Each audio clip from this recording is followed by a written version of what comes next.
Hi, I'm Hayley. I'm the Chief Doodler at Thoughts Drawn Out, a creative consultancy powered by the art and science of illustrated storytelling and human-centered design. I'm obsessed with generating greater humanness in how organisations and individuals discover their stories, connect meaningfully with others, and make sense of the world around them. That's why I'm sharing my story here with you in all its perfectly imperfect glory. I am human after all. And just like you, I am juggling all the things: business, health, creativity. I'm basically trying to show up each day and be the best version of myself that I can be in business and in life. And I'm going to bring you along for the ride and hopefully inspire you to do the same. It's time to get amongst it, get creativity working, and make your mark. Welcome to my Diary of a Chief Doodler.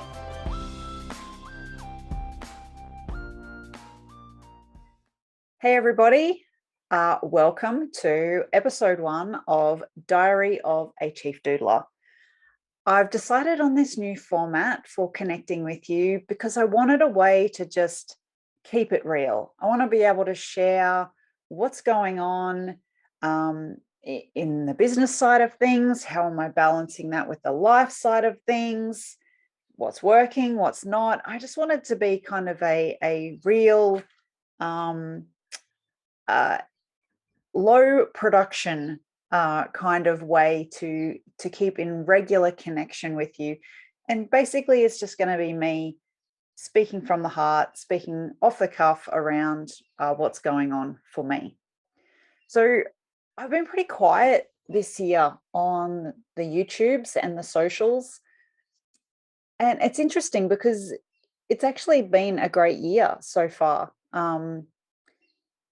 Significantly better than last year. If I'm really honest, last year was tough. I've been describing it to people, and I'm talking from a work perspective at this point. I've been describing it to people as a year of short roads and blind corners, because I felt like it was just this collection of really tiny, short little projects, and I never quite knew what was around the corner. And it was fine. The year was fine, but it was hard. It took a lot of hustle and a lot of grind to hit the targets. I hit the targets, but it wasn't without a lot of work. When I think about like the effort that went in versus how much of that effort was actually like billable work, the percentage was a lot lower than I would like it to be. Whereas this year, people aren't as hesitant. They're not kind of sitting back and waiting to see how things go before they commit to projects or commit to bigger pieces of work. I think a lot of people like me are they're over it. They're over the waiting and they just want to do things. And so they're committing to bigger pieces of work. I'm working with people doing more extensive research pieces with them and building out personas and building out journey maps and running the strategy sessions and getting people together to workshop shared narratives. And we're actually doing the big stuff, which is great. It also means being in rooms with real humans, which is a novelty now. So while last year was tough and this year has been, it's flown by. I can't believe we're halfway through April already. I've been quiet because I've been busy, because I've had so much going on, which is great. But I've intentionally built some time in to connect back with you, my peeps, my community, because it's important to me and I've been missing it. And that's one of the struggles, I guess, when you work for yourself and you do almost everything yourself. How do you find the balance and how do you prioritize where you put your effort? And I have this tendency to always put clients first, no matter what. So I will do the client work if the client work is there, and I will put all my effort into that basket. And then quite often there's just not much else left once I get through that. Something I'm trying to get better at, because I found that I am a better version of myself when I get to invest some of my creative effort into projects that are sparked from here, rather than sparked from someone else. I mean, I love what I do and I enjoy all of the creativity that I get to pour into my work, but there's something about like the artistic piece when it's heart driven. It's that fuels your ability to pour the creativity into the other pieces. And I'd forgotten how important that was. And I made some time this week to do a bit of that. And I feel energized again. I feel like I actually have brain capacity and energy to give back to my clients. So yes, I took some time away from client work, but I now feel like I have even more to put back in. And I had completely lost sight of that. So good learning for me in the last couple of weeks.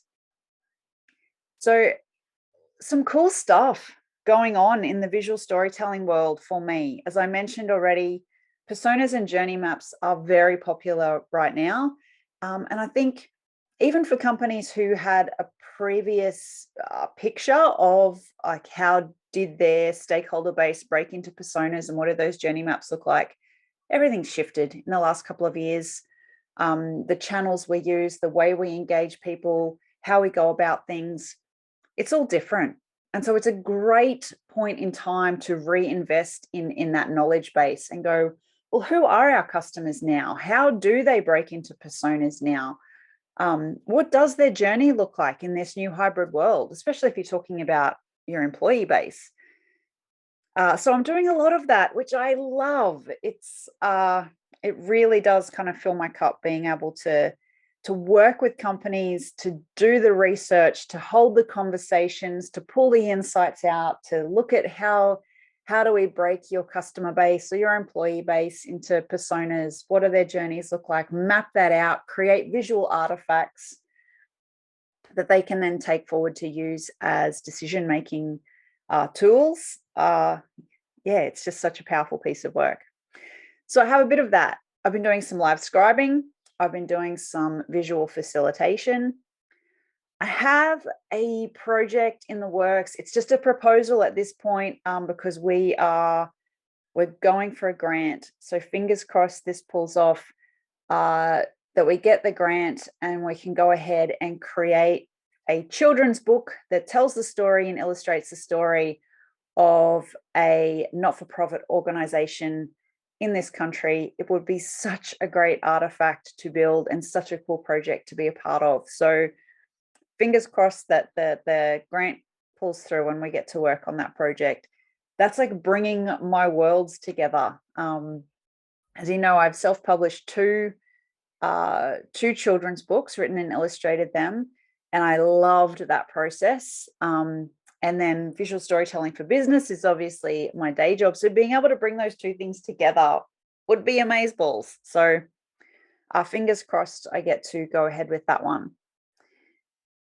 So that's kind of what I have been up to. Coming up is a little bit more of the same, a little bit more face-to-face, getting in the room with people. I've got a couple of pieces coming up for running team sessions, because teams are really needing to reform at the moment and find a new rhythm and find a new way to build some trust and build that camaraderie and all of those things that make a team tick well. And getting back in a room together is a great Kickstarter for that. So I have a couple of sessions coming up running hero's journey sessions or shared narrative sessions, creativity sprints, those sorts of things, to just help people find that cohesion again. So looking forward to those. Now, I wanted to share in these diary sessions a couple of things that I'm either learning about or thinking about right now. And so I had written these down a little while ago. I'd written 3 post-its. I'm going to go through them now because they're probably still applicable, even though I wrote them maybe a month or 2 ago and I just found them on my desk. So 3 post-its. The first one says, too many brain tabs open makes me buffer. Ain't that the truth? So I think at the time that I wrote this, I had so many projects on the go, all at different places. And like when I have a client project going, it's like I reserve a space in my brain to hold all the information for that project. And it's only when it gets signed off and it gets to the end that I feel like I can close that tab. I don't lose any of the actual content or information. That's all still, saved away. But it's about the brain space, the cognitive load that goes to that project. And when I have a whole bunch of them open and I'm like saving space for all of these projects, it's like the whole thing runs a little bit slower. And so I'm looking at getting better at my systems and processes so that I rely a little less on my cognitive power for holding all of this stuff. And it's just something to be aware of, I guess, when I look at how I schedule projects or in my starting point, anytime I'm asked to do a piece of work, my starting point is always, how do I make this work? And sometimes it would just take a conversation that says, yes, I'm keen, but I can't start until, would mean that there weren't quite so many tabs open at once. So definitely something I need to get better at, either better systems to manage more tabs or honest conversations up front so that there aren't so many tabs open at any one time. The next one says, say it, ask it, don't overthink. No one thinks as harshly about me as I do. Yep. I think this is one, I felt this for forever. I've done this all the time. I have interactions with people, conversations with people, and then I replay it in my brain. It could be hours, it could be overnight, it could be days. Like, did they get it when I said that? Could they have taken that another way? What did they mean when they said that? Was that, were they hinting at something? Like the overthinking and the whole, when they said that, did that actually mean that they weren't happy with what I delivered? I can turn myself inside out over thinking this stuff. So I think this is more a reminder to me that I could circumvent so much of, I guess, the stress I put on my brain by just having the conversation. Don't question, did they think this? Did they think that? Pick up the phone, have a conversation, ask them. Cut through the crap by just getting to the point and having the conversation with the person, because then you can close that out and not worry so much. Also, I have to learn this the hard way repeatedly. Apparently, no one thinks as harshly about me as I do. I know I am very hard on myself in terms of the quality I expect, my time frames, and I do internally torture myself when I feel like I haven't reached my own, quite often unreasonable standard. So I need to get better at that. No one is judging me as harshly as I'm judging myself. And my third post-it, I actually don't remember what I was thinking when I wrote this, but I love that I wrote it. It says, how much worse a place would the world be without pets? I guess I was just having a moment of really enjoying hanging out with my dog. How much worse a place would the world be without pets? I mean, it's true, right? I think about all of the times that I might have been worried about something or stressed about something. I sit out on my veranda. My dog is there to leap into my lap within seconds. And somehow just sitting there with him, taking in the world, taking some selfies, things don't seem so bad anymore. I think it's maybe just the awareness that for him, he's not thinking about anything else. He's just thinking about the fact that he's sitting in my lap and he's happy. The end. And there's just kind of something nice about that. A nice reflection that just being in the moment as your pet would and enjoying the company that's right in front of you rather than thinking about other stuff. I think we all need a reminder of that sometimes. So those are my 3 post-its that I had written. I'll see how I go. See if I can have 3 more post-its for you for next episode of what I am learning about and thinking about at any time, any given time. So one of the other things I wanted to do was kind of within each episode, give you a takeaway. Because if you're going through the same sort of mental things that obstacles that you're trying to overcome that I am, then you're perhaps looking for a way to process as well. And go-to for me is, what's my visual tool? What's my journal page that I can use? What's my visual frame? What's my thinking frame? However you want to frame it up, that's my go-to. So if, like me, you have had a lot of tabs open, if you've had a lot of things on your mind, if you've had a lot of balls in the air, if you've been juggling a lot of things and you're feeling the stress of that, then here is a journal page for you. I'm going to talk you through it. So step number 1, down the left-hand side of your page, make a list of all of the things that are on your mind, all of the things that, all the tabs you have open. Write down every tab that is open in your brain right now. Make a big list down the left-hand side of your page. Now, the reality is that there's going to be a bunch of things in this list, some of which you can control, some of which you can't. So the next step is we are going to categorize this list. Now, you can either draw 2 boxes or 2 circles on their page and give them those labels, things I can control, things I can't control. And you can draw some lines and move those things into those boxes. You could highlight them in 2 different colors. You could go through and circle just the things you can control.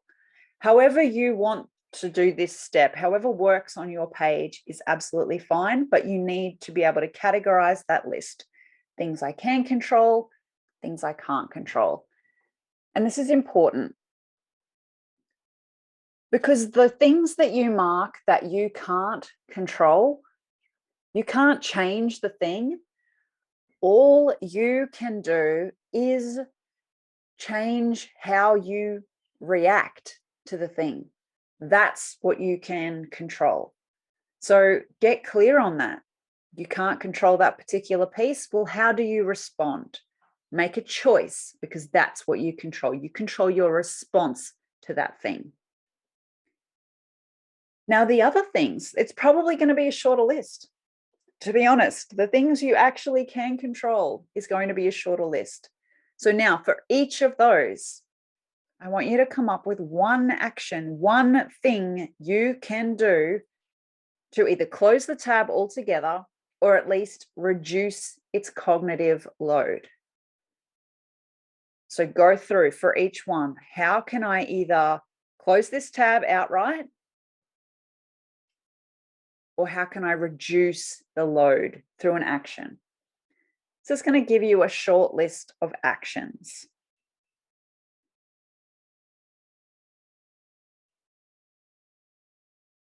Now, at this point, you should be looking back through your page. You've got a big list of things that are on your mind. A whole bunch of them are now marked as things you can't control. Some of those tabs you should just close outright because they're not even worth thinking about. You can't control it. Your response is going to happen anyway. Close it. For some of the others, you've captured your specific response. You're making a choice about how you show up in response to that thing. And then for the others, you now have actions. So this isn't a page of I don't know what to do, or this isn't a page of overwhelming things that I am victim to. This is now a very active page, a page that you can do something about. But it could still be a long list. So now I want you to go through and I want you to categorize. I want you to work out what are the things that are burning the biggest cognitive load that need action now. Where should you prioritize your effort? And I want you to try and narrow that down to 3 if you can. See if you can get to your top 3 things. So go through now, either choose another color, draw a circle around them, asterisk them, however's going to work on your page. But now that you've got a big list of actions and responses, you're going to choose 3, the 3 most important things that you could do right now to reduce your cognitive load.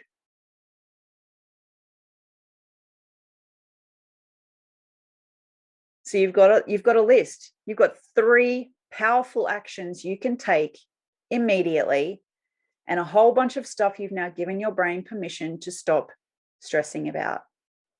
So take those 3 actions, go add them to however you know, whether you have a to-do list or a agile wall or whatever it is that you do to help get stuff done, take those 3 actions and add them there now.